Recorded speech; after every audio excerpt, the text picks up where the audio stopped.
இந்த இடம் சக்திவேல் நகர், குளத்தூரில் இருக்கக்கூடிய ஒரு நகர்தான், நகர்ப்புற பகுதி தான். நடைப்பயிற்சிக்காக இவ்விடம் வந்தேன். அப்படியே வீட்டுக்கு செல்கிறேன். நாம் அன்றாடம் பலவற்றை பார்க்கிறோம், காதால் கேட்கிறோம், கண்ணால் பார்க்கிறோம். இதிலிருந்து நாம் என்ன தெரிந்து கொள்கிறோம் என்பதுதான் நமக்கு முக்கியமானது. அன்றாடம் படிக்கிறோம், அன்றாடம் காதால் கேட்கிறோம். பலர் பிரசங்கம் செய்கிறார்கள்,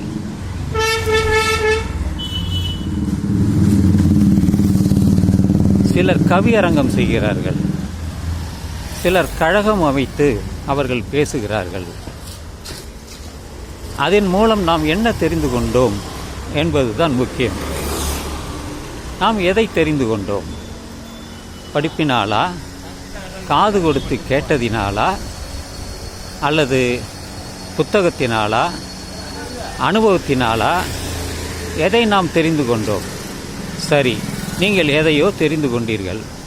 அதை எப்படி மற்றவர்களுக்கு தெரிவிப்பீர்கள்? அங்கேதான் நமது அறிவு பயன்படுகிறது.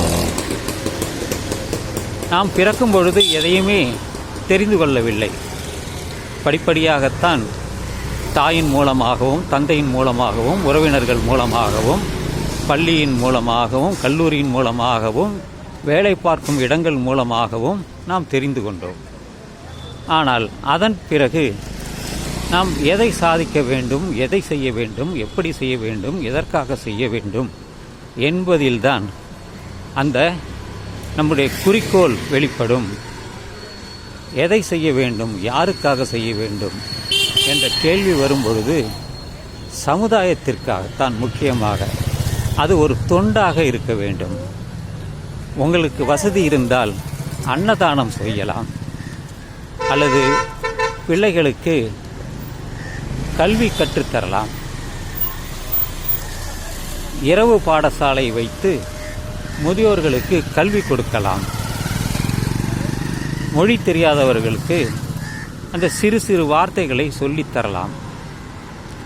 எத்தனையோ வழிகள் இருக்கின்றன.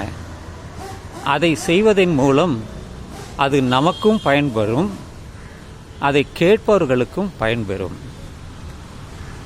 அப்படித்தான் நாம் எதை பெற்றோமே அதை திரும்பித் தர வேண்டும்.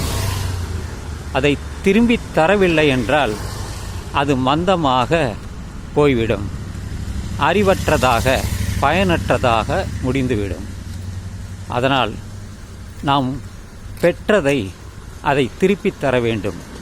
அந்த வாய்ப்பு எல்லோருக்குமே இருக்கிறது, பலருக்கும் இருக்கிறது.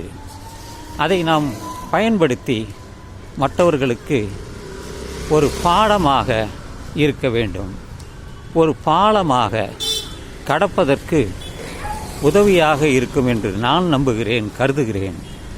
நீங்கள் எப்படி அதை வெளிப்படுத்துகிறீர்கள், என்ன செய்கிறீர்கள் என்று எனக்கு தெரியாது.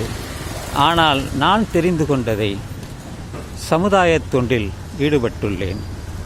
அன்னதானம் தருகின்ற இடத்திற்கு ஒரு சேவை செய்து வருகிறேன். இந்த பதிவை காண்பவர்களுக்கும் ஒரு புரிதல் கிடைக்கும். அது வெறும் பேச்சல்ல, இதில் பல விஷயங்கள் உள்ளே அடங்கி இருக்கிறது. ஒரு காணொளியை, ஒரு வீடியோவை பலர் காது கொடுத்து கேட்கும் பொழுது அதில் என்ன சொல்ல இருக்கிறது, எதற்காக இந்த காணொளியை நான் அமைத்தேன் என்று தெரிந்து கொள்வதற்கான ஒரு வாய்ப்பு, அதை பின்பற்றுவதற்கான ஒரு வாய்ப்பு பிரகாசமாக இருக்கிறது. அதைத்தான் செய்ய வேண்டும். நான் எதை பெற்றோமே அதை திரும்பி தர வேண்டும் என்பதுதான் இந்த பதிவின் நோக்கம், கருத்து. எனவே நீங்களும் பின்பற்றலாம், நீங்களும் செய்யலாம் என்று சொல்லி இந்த இரவு பதிவை நான் நிறைவு செய்கிறேன். இந்த இடம் ராகவேந்திரா இணைப்பு சாலை, கொளத்தூர்.